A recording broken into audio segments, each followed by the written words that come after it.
அனைவருக்கும் வணக்கம். இன்றைக்கி நம்ம எதை பற்றி பார்க்க போகிறோன்னா, இந்த யோகம் சார்ந்த விழிப்புணர்வு அதை பற்றி தான் நம்ம வந்து பார்க்க போகிறோம். இந்த வேதங்கள், புராணங்கள் இதெல்லாம் வந்து என்ன சொல்லியிருக்காங்க, எதற்காக அதெல்லாம் வந்து அந்த நூல்கள்லாம் எழுதப்பட்டிருக்கு அப்படிங்கிற விஷயத்தை பற்றி நம்ம வந்து பார்ப்போம்.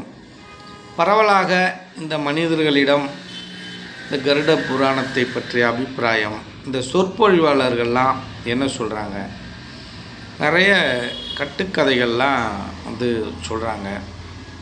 அதெல்லாம் செய்தால் நாம் வந்து முக்தி அடைவதற்கு சாத்தியமாக இருக்குமா இருக்காதா அப்படிங்கிறத பற்றி நம்ம வந்து பார்ப்போம்.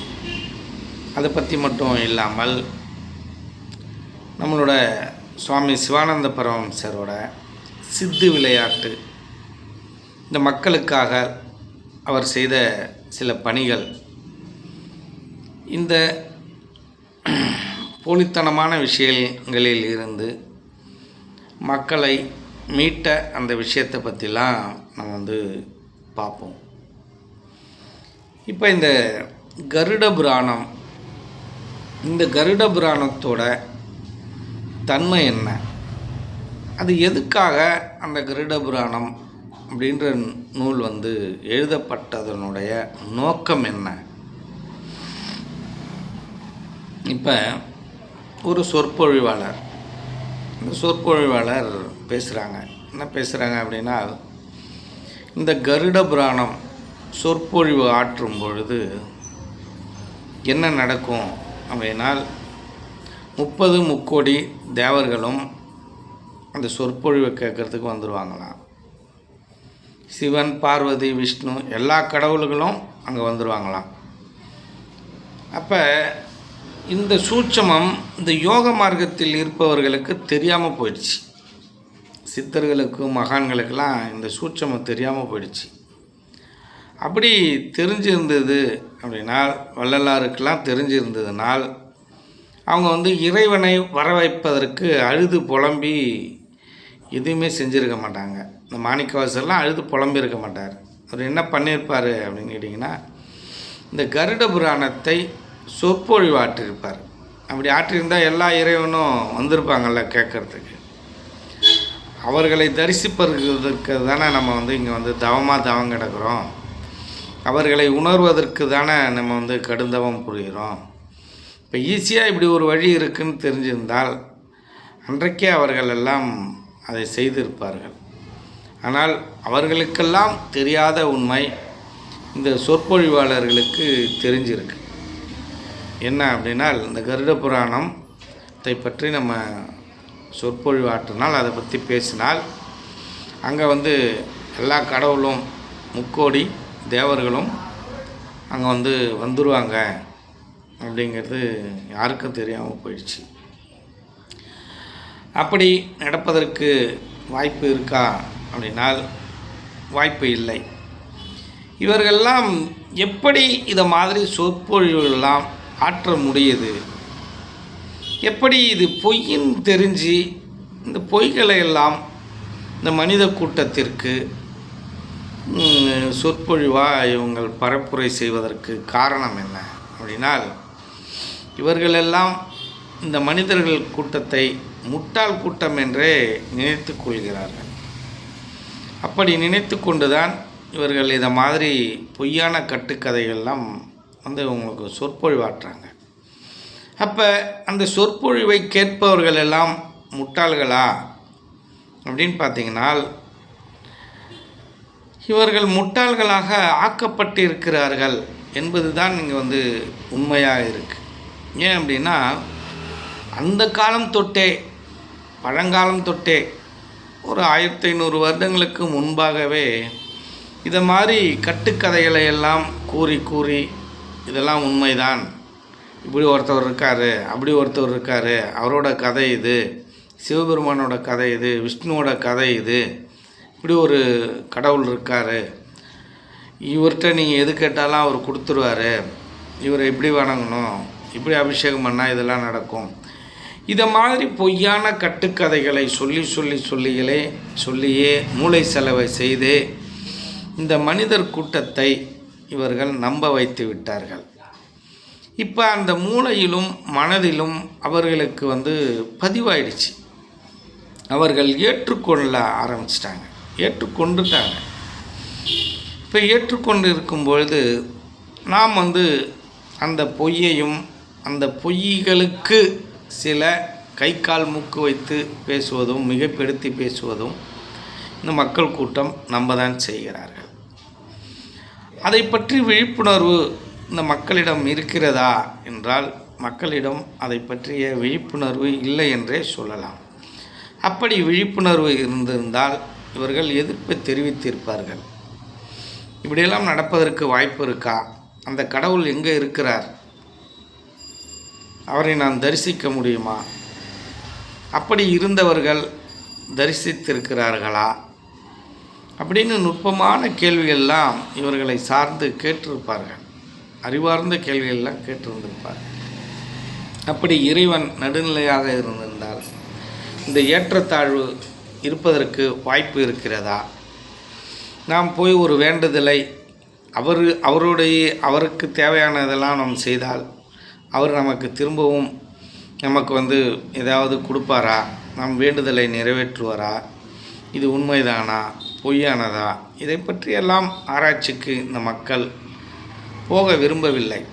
அவர்கள் சொல்லும்பொழுது அவர் அந்த கதைகளை எல்லாம் அப்படியே அப்பட்டமாக நம்பி அதன் வழியில் நடந்து செல்கிறார்கள். ஆனால் நாம் உண்மையை உண்மையாக கூறும் பொழுது அவர்கள் சில பேர்கள் கேள்வி கேட்பது இருக்கிறார்கள்.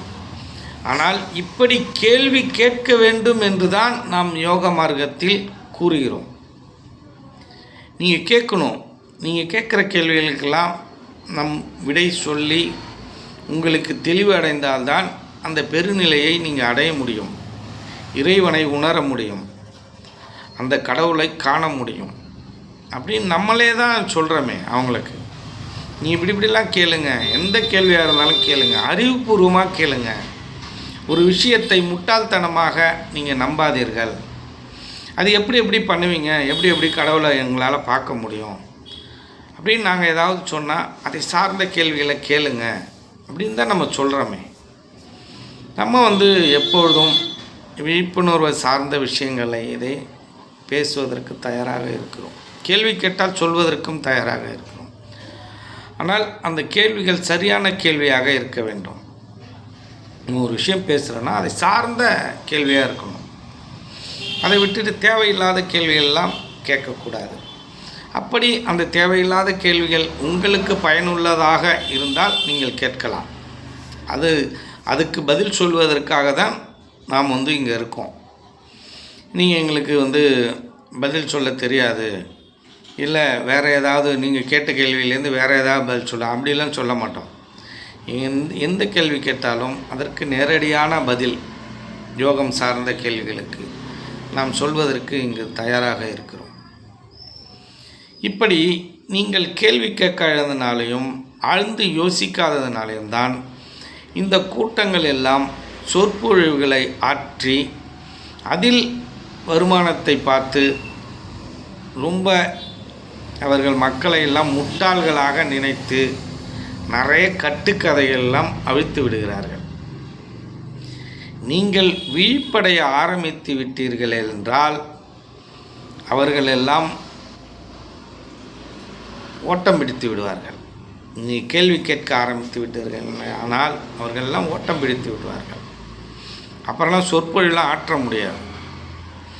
இப்படி நிறைய விஷயங்கள் இங்கே இருக்குது. சரி, இங்கே மட்டும்தான் இருக்கா அப்படின்னா வெளிநாட்டிலலாம் இல்லையா அப்படின்னா வெளிநாட்டிலையும் இதை மாதிரியெல்லாம் இருக்குது. யூதர்கள் அதை மாதிரி அந்த மதத்திலையும் யூத மதத்திலையும் நிறைய கட்டுக்கதைகள் இருந்திருக்கின்றன. அதை இயேசு கிறிஸ்து எதிர்த்து இருக்கிறார். அப்படி எதிர்த்தனால்தான் அவருக்கு பலவிதமான பிரச்சனைகள் இடையூறுகள் வந்தது. அவர் சிலுவையில் அறையப்பட்டார். இப்படி காலங்காலமாக இந்த சித்தர்களுக்கும் மகான்களுக்கும் பலவிதமான சோதனைகள் வருவது இயல்பாகவே இருக்கிறது.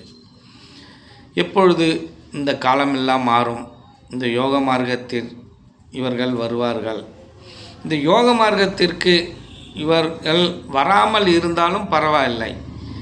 இந்த மூட பழக்க வழக்கங்களையும் இந்த மூடத்தனமான சொற்பொழிவுகளையும் நாம் கேட்டுக்கொண்டு கைத்தட்டி கொண்டு இருப்பது தான் இங்கே நமக்கு வேடிக்கையாக இருக்கிறது.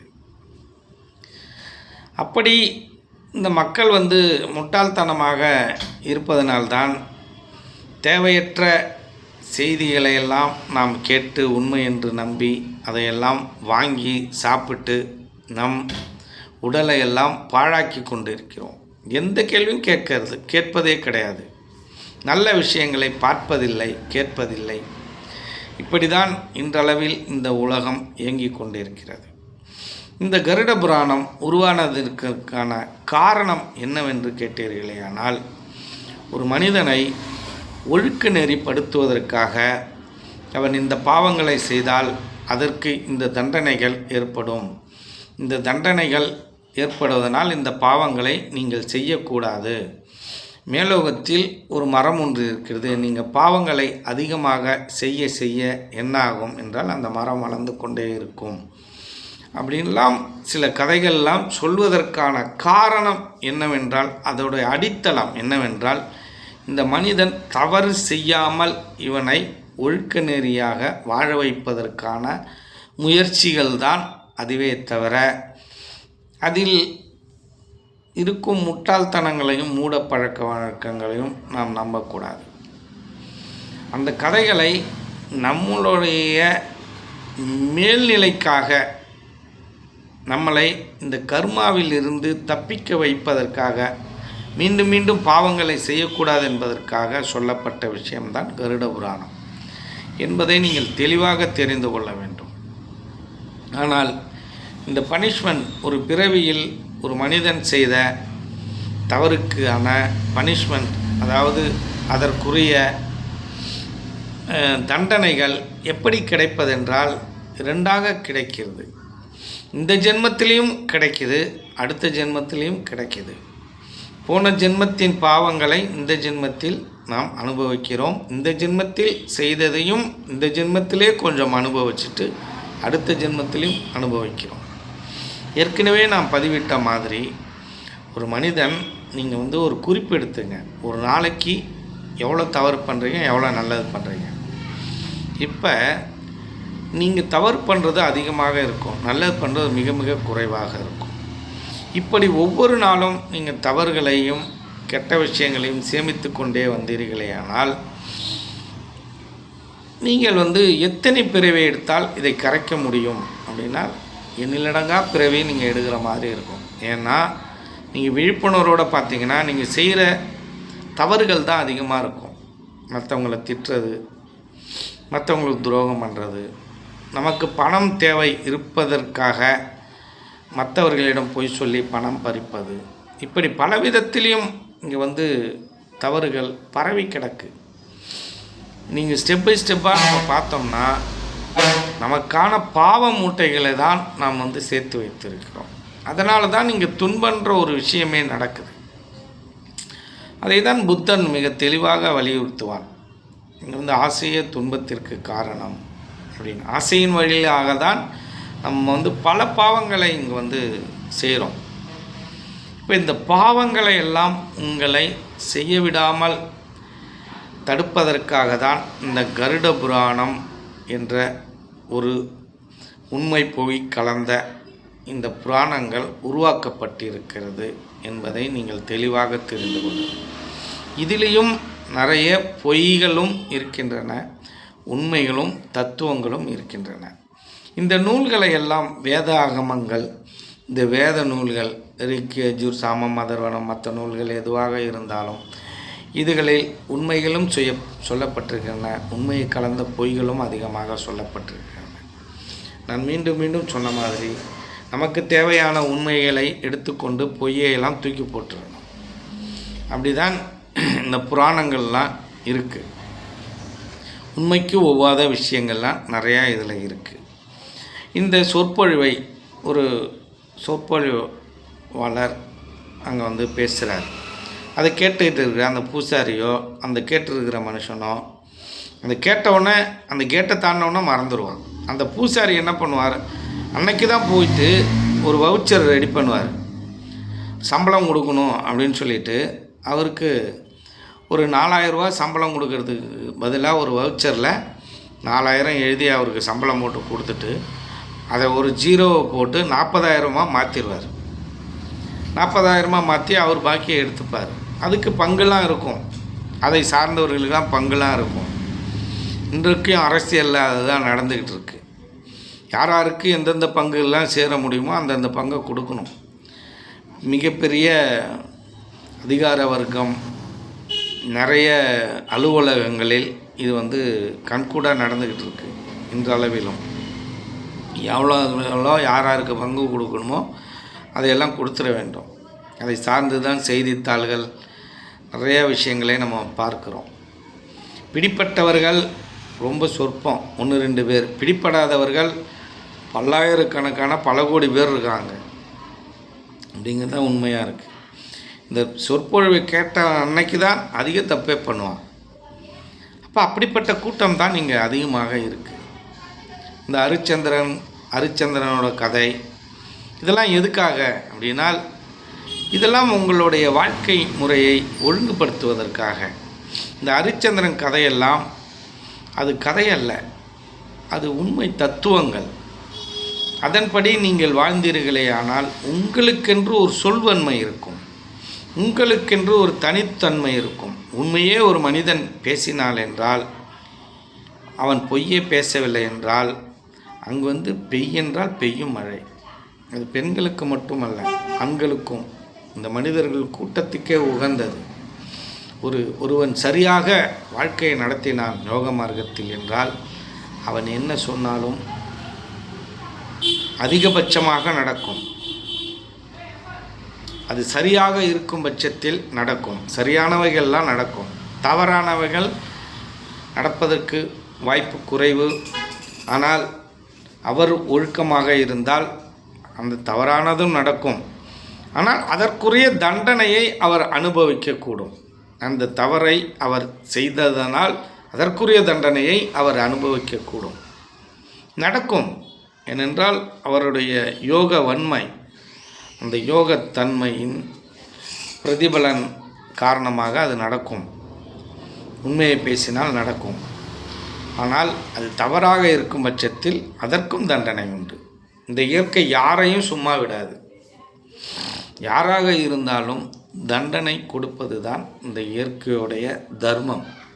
அது யாராக இருந்தாலும் சரி.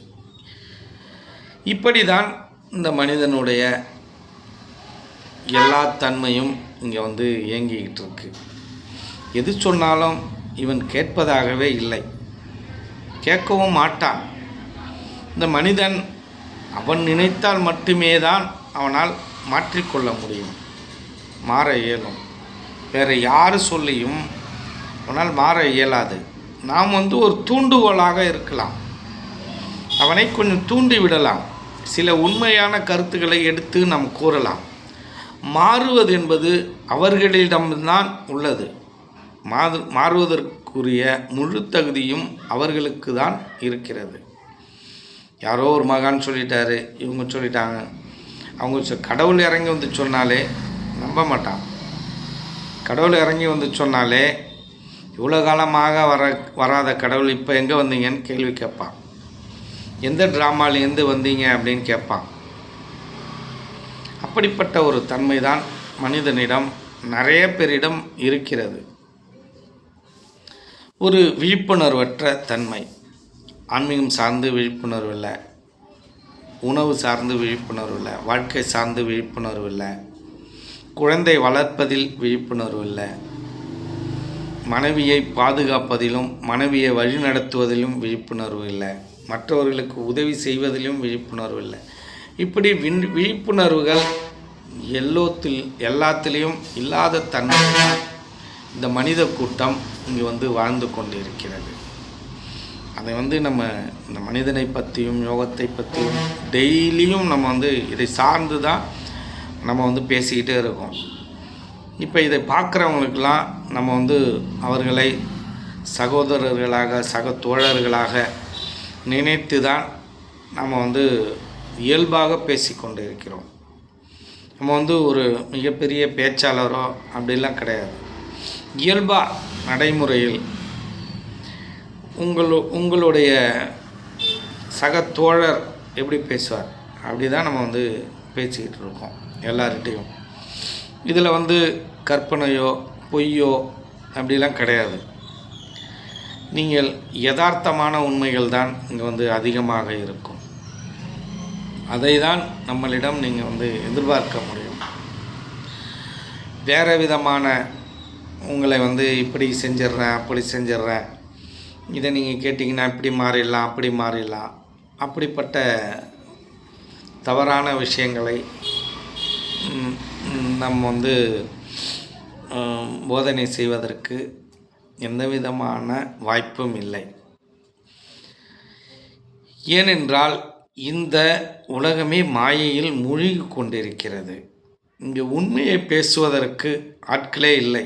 உண்மை தத்துவங்களை கூறுவதற்கும் யோகத்தை பற்றி உண்மையை பேசுவதற்கும் உலகத்தை பற்றி உண்மையை பேசுவதற்கும் ஆட்களே இல்லை. இந்த விவசாயத்தை பற்றி உண்மையை பேசுவதற்கு நம்மாழ்வார் என்ற ஒரு மனிதர் இருந்தார். அவரும் இறந்துட்டார்.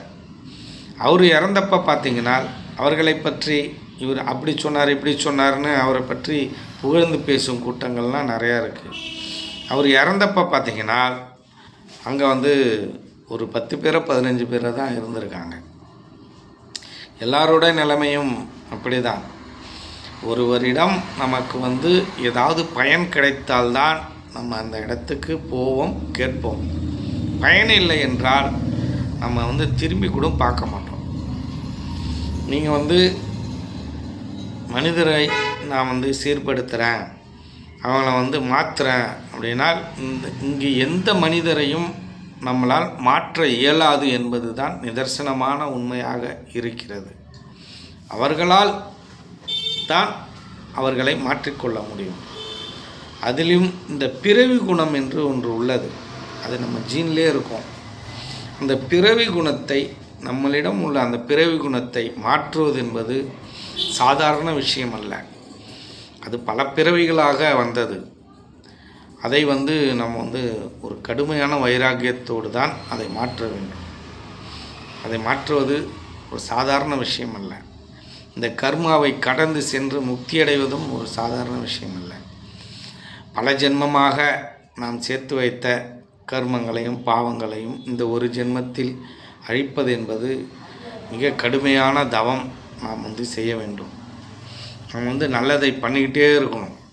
இப்போ நான் நல்லது பண்ணி முடிச்சிட்டேன், எனக்கு வந்து தர்மங்கள்லாம் அதிகமாக சேர்ந்துருச்சு, அடுத்த பிறவி எடுக்கணுமா அப்படிலாம் நீங்கள் வந்து கற்பனைலாம் நினைக்காதீங்க.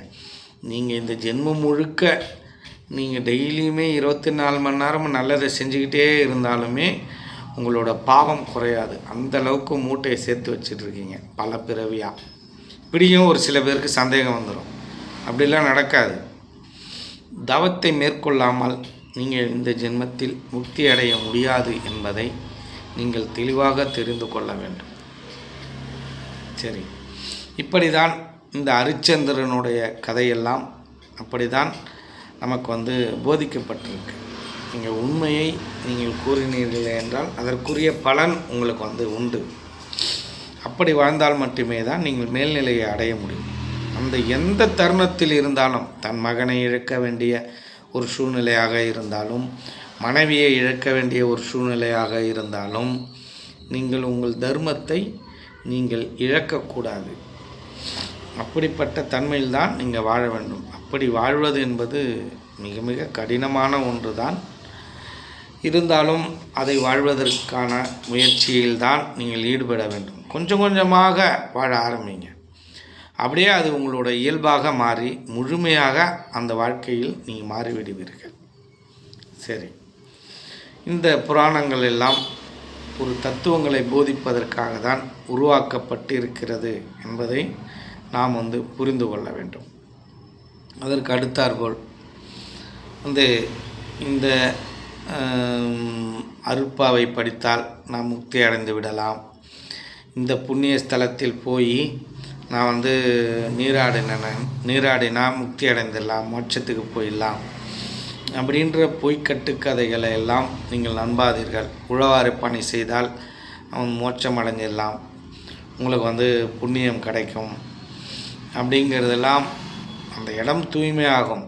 நீங்கள் வந்து அன்னதானமே, இந்த அன்னதானம் மட்டுமே உங்களை வந்து உங்களுடைய புண்ணியத்தை அதிகமாக சேர்க்கும். கல்வி இல்லாதவர்களுக்கு கல்வியை கற்றுக் கொடுப்பது, அந்த கல்விக்கான பணத்தை கொடுப்பது, அவர்களை கல்வி கற்க வைப்பது, ஒருத்தவர் ஆஸ்பத்திரியில் இருக்கும்போது அதற்கான உதவி செய்வது, மனிதர்களுக்கு உதவியை செய்ய வேண்டும். அதை நீங்கள் விடுத்துவிட்டு கோயிலுக்கோ இல்லை வேறு எதுக்கோ நீங்கள் உதவிகள் செய்தீர்களேயானால் அதற்குரிய நன்மைகள் உங்கள் கர்மா கரையுமானால் கரையாது, வேண்டுமானால் பாவம் சேரும். ஆனால் நன்மை கிடைப்பதில் அப்படிலாம் நடக்கவே நடக்காது. அப்படிங்கிறத நீங்கள் தெளிவாக புரிஞ்சுங்க. ஆனால் பலவிதமான கட்டுக்கதைகள்லாம் இங்கே வந்து கட்டவிழ்த்து விட்டுருக்காங்க. நீங்கள் அதெல்லாம் நம்பாதீங்க. நீங்கள் இப்படி தான் இந்த ராமேஸ்வரம், இங்கே காசி யாத்திரை இப்படிலாம் போய் அங்கே இருக்கிற குளத்தில் முழுகினீங்கன்னா மோட்சம் அடைஞ்சிருவீங்க. இப்படி நீங்கள் வந்து ஒரு 50 வருடங்களுக்கு முன்பு என்ன நடக்கும் அப்படின்னால், இந்த காசியில் போய் முழுகினீங்க அப்படின்னால் வந்து என்ன நடக்கும், அப்படியே நீங்கள் மோட்சத்துக்கு நேரடியாக போயிடலாம் உடம்போட. ராமேஸ்வரம் கடற்கரையில் அப்படியே நீங்கள் போய் முழுகினீங்க அப்படின்னால் வந்து நேரடியாக மோட்சத்திற்கு போயிடலாம் என்ற அங்கே இருக்கிற புரோகிதர்களால் வந்து பொய்யான கதைகளை வந்து அங்கே சொல்லி உண்மையாக இந்த மனிதர்களை நம்ப வைத்தார்கள். இந்த மனிதர் கூட்டமும் அதை நம்பி அங்கே வந்து போய் அதற்கென்று பணத்தை கொடுத்து அங்கே வந்து சில மந்திரங்கள்லாம் சொல்லி அதுக்கப்புறம் நீங்கள் அந்த கடற்கரையில் போய் முழுகினீர்களே ஆனால் அங்கே வந்து நீங்கள் வந்து மோட்சத்துக்கு போகலாம் அப்படின்னு வந்து உங்களை நம்ப வச்சாங்க, நம்பினாங்க மக்கள்லாம். அப்படி போகக்குள்ள இந்த கடல் திருடர்கள் இருப்பாங்க. அந்த கடல் திருடர்கள்லாம் என்ன பண்ணுவாங்க, இந்த கடல்லே அவங்க வந்து தம் கட்டி முழுகிற திறமை அவர்களிடம் இருந்தது, இந்த கடல் திருடர்களிடம். அப்படி இருக்கும் கடல் திருடர்கள் என்ன பண்ணுவாங்க அப்படின்னு கேட்டிங்கன்னா, இந்த மூதாதையர்கள் இந்த நகை அதிகமாக போட்டிருக்காங்கள்ல, அவங்க போய் கடலில் முழுகிறாங்கன்னு வச்சுங்க. அதையும் இவன் எப்படி முழுக சொல்லுவான்னா, தலையை முக்கி தலையை கீழே வச்சு முழுகணும் அப்படின்னு சொல்லுவான். அப்படி நீங்கள் வந்து அந்த ஆழத்தில் தலையை கவிழ்ந்து முழுகக்குள்ள அவன் உள்ளாரே ஒளிஞ்சிருப்பான், தம் கட்டி இருப்பான் அவன். அப்படி இருக்கக்குள்ள நகைகள்லாம் அதிகமாக நீங்கள் போட்டிருந்தீங்கன்னா அப்படியே உங்களை இழுத்துட்டு போயிடுவான். இழுத்துட்டு போய் உங்கள் பாறைக்கு அடியில் சொருகிட்டு அந்த நகைகள்லாம் அவுத்துட்டு உங்களை பாறைகளை அடியில் சொருகி உங்களை வந்து சாகடிச்சிருவான். அப்படி சாகடிக்கிற ஒரு கூட்டம் ராமேஸ்வரத்தில் இருந்தது. ராமேஸ்வரத்தில் இருக்கும்பொழுது அந்த புரோகிதர்களுக்கும் அந்த கடல் திருடர்களுக்கும் அந்த முழுகன் திறன் படைத்தவர்களுக்கும் ஒரு லிங்க் இருந்தது.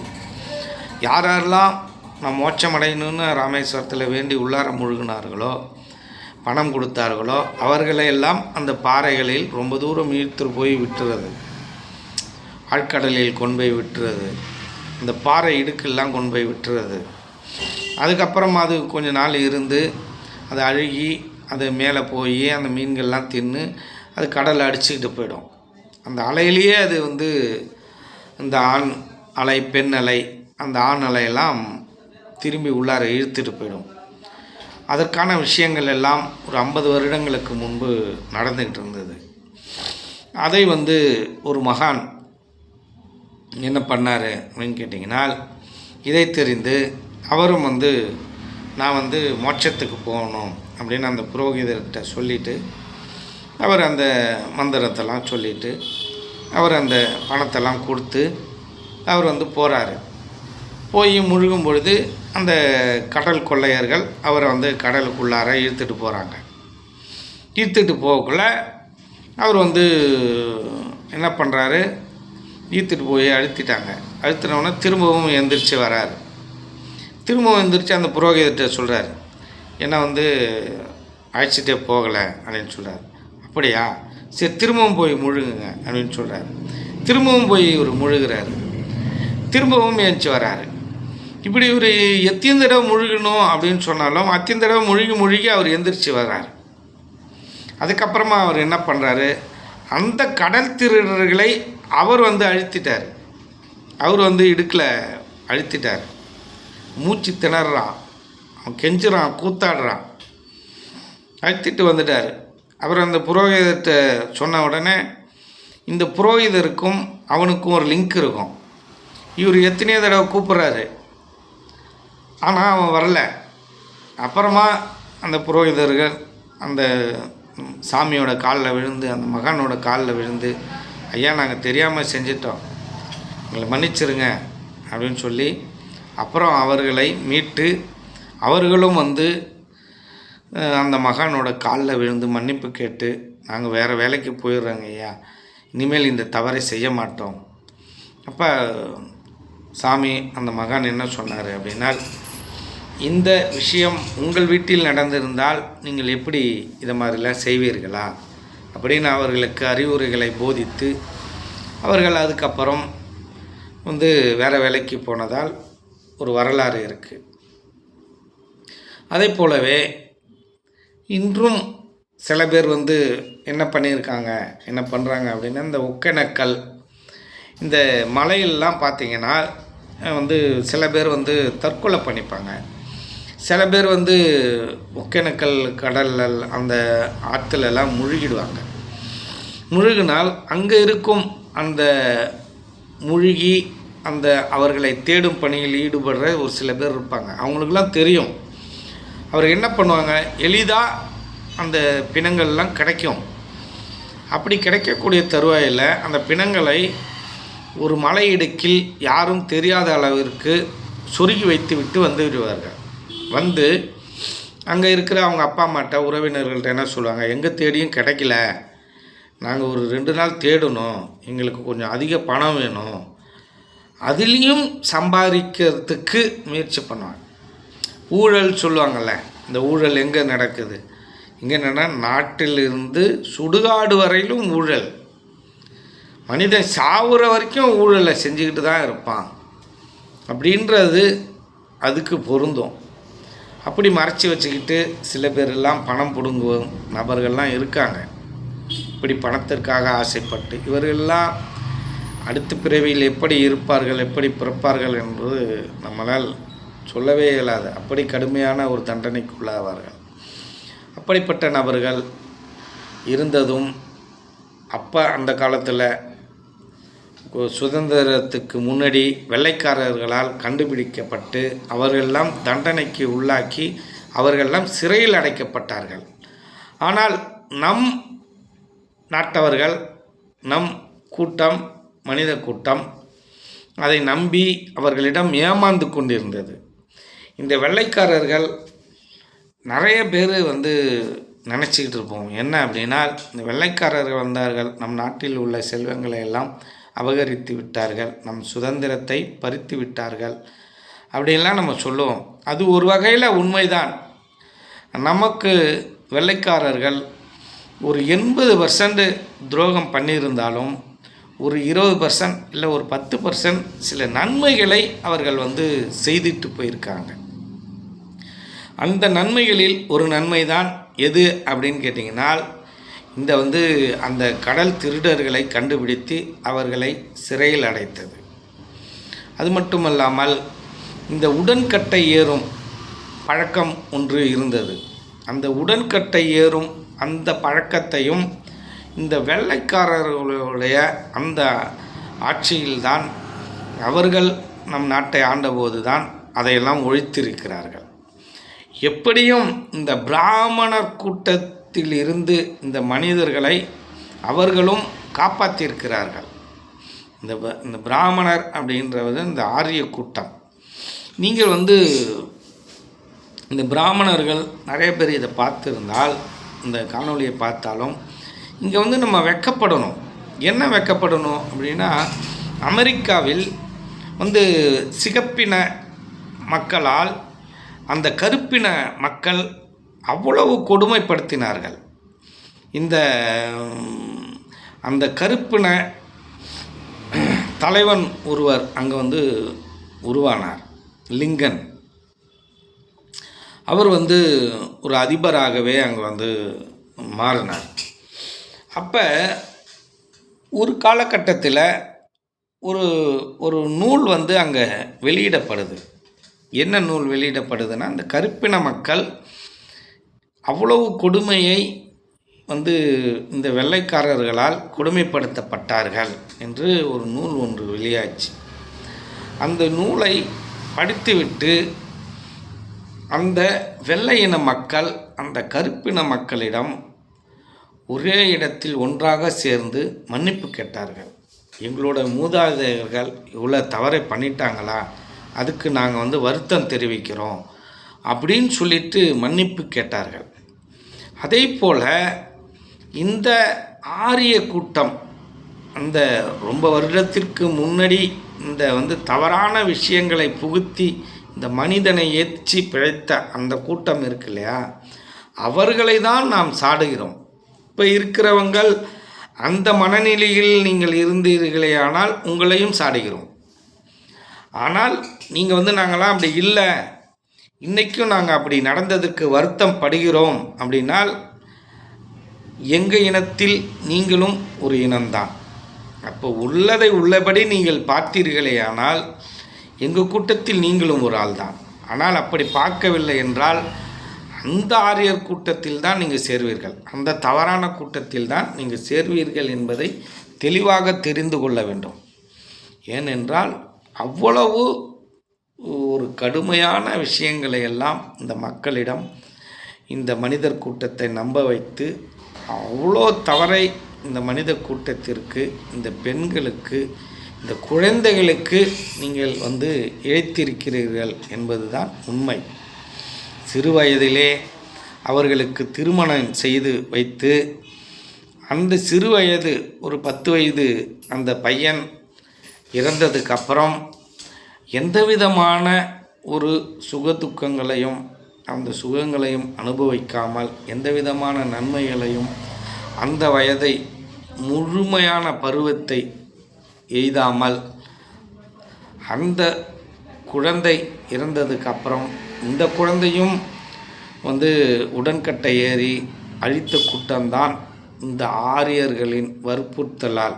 அதை நம்பி இந்த மனிதர்களும் பின்னாடி சென்று யார் இறந்தாலும் இன்றளவிலும் நாம் அந்த மாதிரி விஷயங்களை ஆதரிக்க கூட்டம் இன்றளவிலும் ஒரு சில பேர் இருக்காங்க. இன்றளவிலும் சின்ன குழந்தைகளுக்கு திருமணம் செய்யும் விஷயங்கள் எல்லாம் அங்கு இங்குமாக எங்கேயோ ஒன்று இருக்கிறது. ஆனால் நம் தமிழ்நாட்டில் அப்படிலாம் இல்லை. அந்த தீட்சிதர்களோட கூட்டம் இருந்தது, அதையெல்லாம் தடுத்து நிறுத்தப்பட்டு இருக்கின்றன. அதையெல்லாம் அவர்கள் எப்போது செய்யும் பொழுதெல்லாம் ஒரு சிலரால் தடுத்து நிறுத்தப்பட்டு இருக்கிறது. இந்த அறியாமையில் நாம் விடுபட வேண்டும்.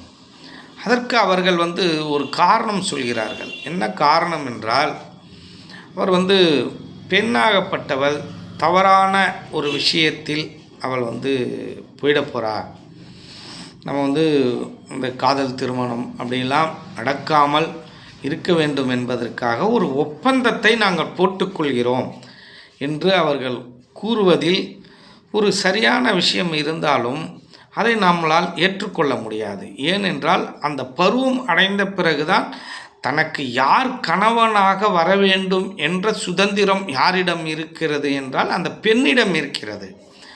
அந்த பெண் பருவம் அடையாததற்கு முன்பே நாம் அவர்களுக்கு இந்த மனிதன்தான் கணவன் என்று நாம் முடிவு செய்வது என்பது ஒரு தவறான விதம். இந்த மனிதர் கூட்டத்தில் மிருகங்களே தன்னுடைய இணையை தானாக தேடிக்கொள்கிறது. நாம் எல்லாம் மிருகங்கள் அல்ல, மனிதர்கள். அந்த மிருகங்கள் 5 அறிவு படைத்த மிருகங்களே தன்னுடைய துணையை தேடிக்கொள்ளும் பொழுது 6 அறிவு படைத்த நம்மகள் அவரவர்கள் துணையை தேடுவதற்கான உரிமை அவர்களுக்கு இல்லையா என்றால் பரிபூர்ணமாக இருக்கிறது. ஆனால் அதை தாய் தந்தையர்களுடைய அனுமதியை கேட்டு அனுமதியோடு அதை செய்வது என்பது தான் உத்தமமானது என்பதை நீங்கள் புரிந்து கொள்ள வேண்டும். இதில் என்ன உண்மை இருக்குது அப்படின்னு கேட்டிங்கன்னால், இந்த தாய் தந்தையர்கள் 1வதுலேருந்து உங்களுக்கு நல்ல உடையை கொடுப்பதும் நல்ல கல்வியை கொடுப்பதும், சில பேரால் நல்ல கல்வியை கொடுக்க முடியவில்லை என்றாலும் அவர்களுடைய தரத்துக்கேற்ற போல அந்த கல்வியை கொடுத்திருப்பார்கள். ஆனால் அவர்களிடம் இயலாமை, ஏழைகளிடம் இயலாமை, இந்த இயலாமையினால் இங்கு சமத்துவமான கல்வி இந்த மக்களுக்கு கொடுக்க முடியாமல் போயிருக்கிறது என்பது தான் இங்கு நிதர்சனமான உண்மையாக இருக்கிறது. எதையோ இலவசமாக கொடுக்குறேன் அப்படின்னு சொல்கிற இந்த அரசாங்கங்கள் இந்த சமத்துவத்தை மனதில் கொண்டு எல்லோருக்கும் கல்வியை இலவசமாக கொடுக்க வேண்டும். எல்லா ஸ்கூலையும் அரசு உடைமையாக்கணும். பணக்காரன்லாம் பெரிய ஸ்கூலில் படிக்க வச்சு அவர்களோட குழந்தையெல்லாம் டாக்டர் ஆகிறான், நல்ல படிப்பை படிக்க வைக்கிறான். நல்ல படிப்பு என்றால் சில படிப்பெல்லாம் இருக்குது, அதற்கெல்லாம் ஃபீஸ் அதிகமாக இருக்குது. 2.5 லட்சம், 3 லட்சம், 5 லட்சம். இப்போ இந்த கப்பலை சார்ந்த படிப்பு எல்லாம் இருக்குது இல்லையா, அந்த கப்பலை சார்ந்த படிப்புகள் எல்லாம் அதிகமாக கட்டணம் வசூலிக்கப்படுகிறது. அவர்களுக்கு அந்த படிப்பை முடித்தார்கள் என்றால் நல்ல வேலை, அப்படின்னா பணத்தை செலவு பண்ணால் நல்ல வேலை கிடைக்கும் அப்படின்ற ஒரு விஷயம் இந்த உலகத்தில் இருக்குது இல்லையா, இந்த நாட்டில். அது எப்படி சமத்துவமாகும்? நல்லா படிக்கிற பையன் இருப்பான், நல்லா படிச்சிருந்தாலும் அவனால் அந்த பள்ளியில் அந்த காலேஜில் சேர முடியாது. அப்போ அப்படி ஒரு நிர்பந்தம் இருக்குது. காசை கொடுத்தா சேர்ந்துடலாம். இது எப்படி சமத்துவமாகும்? இது ஏற்றத்தாழ்வோடு தானே இருக்குது. அப்படிப்பட்ட ஏற்றத்தாழ்வுகள் இன்றளவிலும் இருக்குது. ஒரு நல்ல அரசாங்கமாக இருந்தால் இந்த கல்வி முறையில் ஏற்றத்தாழ்வு இல்லாமல் கொண்டு வர வேண்டும். இந்த மருத்துவத்திலும் கொண்டு வர வேண்டும். அதுதான் ஒரு சரியான அரசாங்கத்திற்கு அழகு. அதை தான் நாம் பரிந்துரைப்போம். அதுதான் சரியான குருவுடைய அறிவுரையாக இருக்கும். அதற்காக தான் நல்ல மனிதர்களை நாம் அரசவையில் வைத்திருக்க வேண்டும். அவர்களுடைய அறிவுறுத்தலின்படி தான் ஆட்சியை நடத்த வேண்டும் என்பது தான் இங்கே நிதர்சனமான உண்மையாக இருக்கிறது. ஆனால் இவர்கள் நடத்தும் இந்த அரசு என்பது எதை மாதிரி கூட்டம் இங்கே உட்கார்ந்துருக்குன்னு நான் சொல்லணும்னு அவசியம் இல்லை, உங்களுக்கே தெரியும். இதை நீங்களே புரிந்து கொள்ளுங்கள். இங்கே இந்த நீதிமன்றங்களிலும் அப்படி தான் நடக்குது. இந்த அரசவை என்கின்ற இந்த மக்களவையாகட்டும் சட்டமன்றமாக இருக்கட்டும் எல்லா இடத்துலையும் இப்படி தான் நடக்குது. அப்போனா நீங்கள் இங்கே ஒரு கேள்வி உங்களுக்கு தோணும், அந்த கேள்விக்கான பதிலும் உங்களுக்கே தெரிஞ்சிருக்கும். நீங்கள் கேள்வியும் நீங்களே கேட்டுங்க, பதிலும் நீங்களே சொல்லிக்கிங்க. அதை நாம் இப்போதைக்கு சொல்வதற்கு தயாராக இல்லை. நாம் அதை மிக மிக வெளிப்படையாக சில காலங்களுக்கு பிறகு நாம் அதையெல்லாம் பதிவிடுவோம்.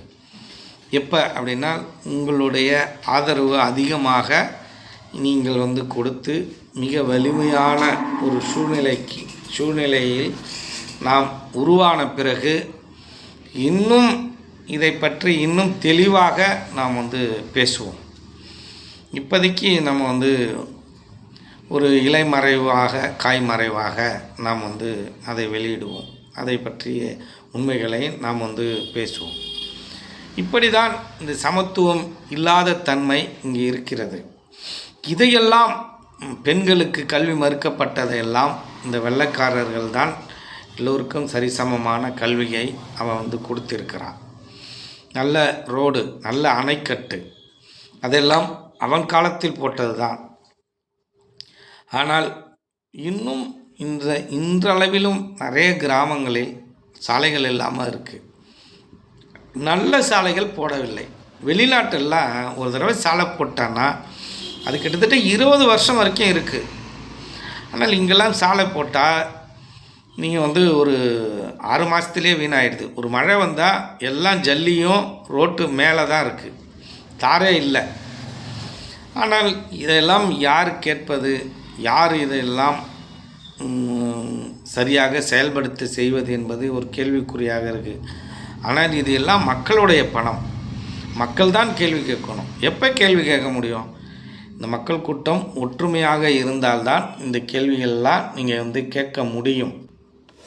இப்படி இந்த வெள்ளைக்காரர்கள் நமக்கு எவ்வளோ துரோகம் செய்திருந்தாலும், இங்கிருந்த செல்வங்களை அவர்கள் கொண்டு சென்றாலும், அவர்களுக்கு தெரியாமல் சில நன்மைகளை ஒழுங்குமுறையெல்லாம் படுத்திட்டு போயிருக்காங்க. இன்றளவிலும் அது வந்து நமக்கு வந்து உபயோகமாக இருக்குது. ஆனால் நிறைய கெடுதலையும் அவன் பண்ணிட்டு போயிருக்கான். ஆனால் அந்த கெடுதலையெல்லாம் அவன் பண்ணிட்டு போயிருக்கான் அப்படின்னு சொல்கிறான் இல்லையா? ஆனால் அவன் செஞ்ச நல்லதையும் நம்ம வந்து சொல்லணும் இல்லையா? அதுதான் மனிதனோட இயல்பு.